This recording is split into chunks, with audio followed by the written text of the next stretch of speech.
राजीव, आपकी तरफ ही रुक कर रहा हूं। राजीव, एक बार फिर ईवीएम का मुद्दा गर्मा गया है, लेकिन कल देश की सबसे बड़ी अदालत में ईवीएम का मुद्दा आया, कांग्रेस के मैनिफेस्टो में ईवीएम का मुद्दा आया, उसके बाद बीजेपी ने भी इसको लेकर जवाब दिया। लेकिन अभी जो हम पूरा मामला देख रहे हैं, देश की सबसे बड़ी अदालत में वीवीपैट को लेकर यह मुद्दा क्या है।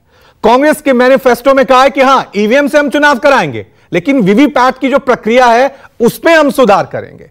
और दूसरी तरफ बीजेपी जो हर बार जवाब देती है कि यहां जीत जाते हैं तो सवाल उठाते हैं, वहां हार जाते हैं तो चुप हो जाते हैं।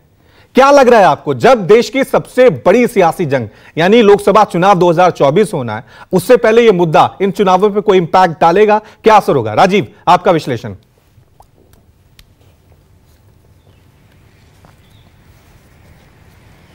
देखिए रवि, ये जो ईवीएम का मुद्दा है वो उसकी कुछ मूल बातें हैं। ऐसा नहीं है कि ईवीएम का मुद्दा इसी चुनाव में उठा है और वीवीपैट पर्ची मिलान की बात कही जा रही है। ये पहले भी हुआ है।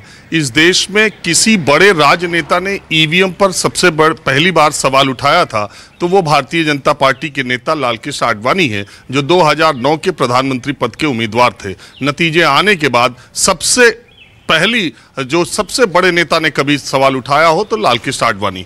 जब से ईवीएम इंट्रोड्यूस हुई देश में, तब से लगातार इसका विरोध हुआ, यहां तक कि सुप्रीम कोर्ट ने इसे एक बार बैन भी किया है। लेकिन राजीव गांधी की कांग्रेस सरकार ने लोक प्रतिनिधित्व अधिनियम में बदलाव करके ईवीएम का रास्ता सुनिश्चित किया। और दूसरी बात यह है कि जब से ईवीएम आई है, तब से देश के तमाम हाई कोर्ट्स में, तमाम कोर्टों में 1 दर्जन से ज्यादा याचिकाएं ईवीएम के खिलाफ दर्ज की गई। बावजूद इसके चुनाव आयोग लगातार ये बातें कहता है कि ईवीएम बिल्कुल ठीक है, दुरुस्त है और पारदर्शी चुनाव उससे होता रहा है।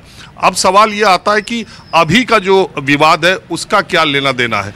देखिए, पहली बात तो ये भी जाननी चाहिए कि ये ईवीएम जो है करीब 40 लाख के आसपास पिछले चुनाव में यूज़ की गई थी। और ये ईवीएम मशीन जो है वो कहीं से आयात नहीं होती। भारत की 2 एजेंसियां हैं सरकारी जो इसको ईवीएम बनाती हैं और वो चुनाव आयोग के निर्देश में काम करती हैं। और ये दोनों, एक रक्षा मंत्रालय के अधीन आती है और एक न्यूक्लियर एनर्जी के अधीन दोनों एजेंसियां आती हैं। और समय समय पर इसको कहीं बाहर से मंगाया भी नहीं जाता, देश में ही बनाया जाता है।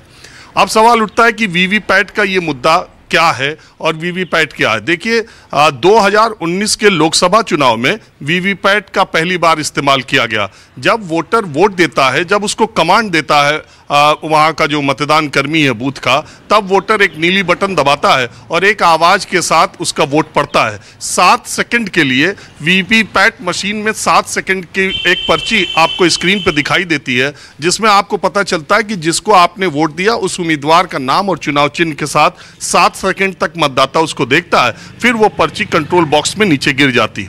अब ये कहा गया कि ईवीएम में छेड़छाड़ हो रही है तो वीवीपैट में तो मतदाता देखता है उस पर्ची को, तो क्यों नहीं ईवीएम का और वीवीपैट पर्ची का मिलान किया जाए।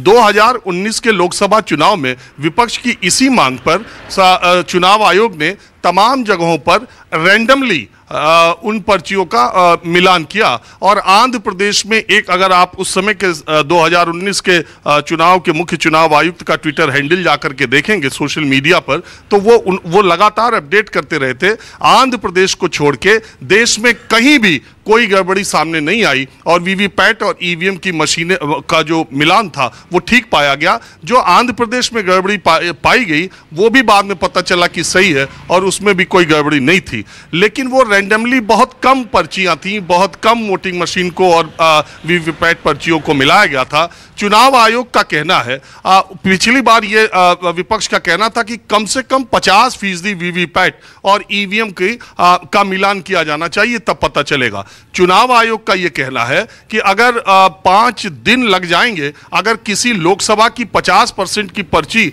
का वीवीपैट पर्ची का मिलान अगर ईवीएम से किया जाए तो कम से कम नतीजे आने में 5 दिन लगेंगे। तो एक बात तो यह है। अब विपक्ष का यह कहना कि 100% वीवीपैट पर्ची का मिलान ईवीएम से हो, तो आप समझ जाइए, मुझे लगता है 10 दिन लगेंगे नतीजे आने में। तो ये जो 4 जून का नतीजा है ये 14 जून तक आए। तो एक बात तो ये है।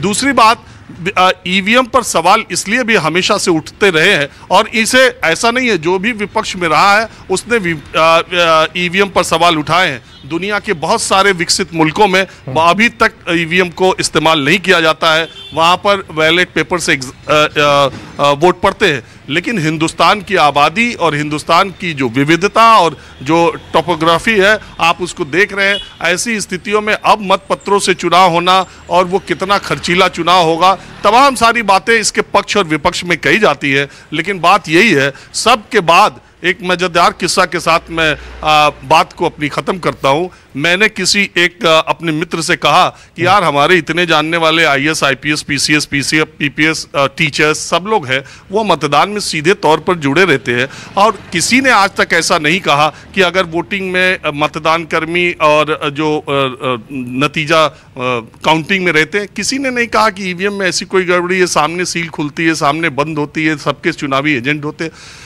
तो उसने मुझसे एक बात कही कि ये जो जितने अधिकारी हैं, ये अपने मोबाइल में जितने फंक्शन है उसको नहीं जानते, जब मोबाइल का नहीं जान पाते और उसका, तो ये लोग जो है ईवीएम की टेक्निकलिटीज़ को क्या जानेंगे।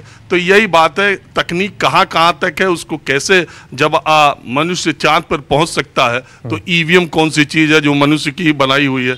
तो सवाल इसीलिए उठता रहता है। लेकिन कुल मिलाकर के अभी तक जितनी बार भी ईवीएम को लेकर के, और आपको याद है कि चुनाव आयोग ने सारे राजनीतिक दलों को बुलाया था कि आइए और हमारे सामने टैंपरिंग करके दिखा दीजिए, तब तो कोई आया नहीं। तो लेकिन तब भी सवाल हमेशा से उठते हैं। और मूल बात है कि लोकतंत्र में अगर किसी भी चीज़ पर सवाल उठते हो तो शंका का समाधान करने के लिए उसकी एजेंसियों को बिल्कुल पारदर्शी तरीके से आगे आना चाहिए। अब सुप्रीम कोर्ट ने चुनाव आयोग को निर्देश दिया है, देखिए उस नोटिस में क्या जवाब देती है। ठीक है।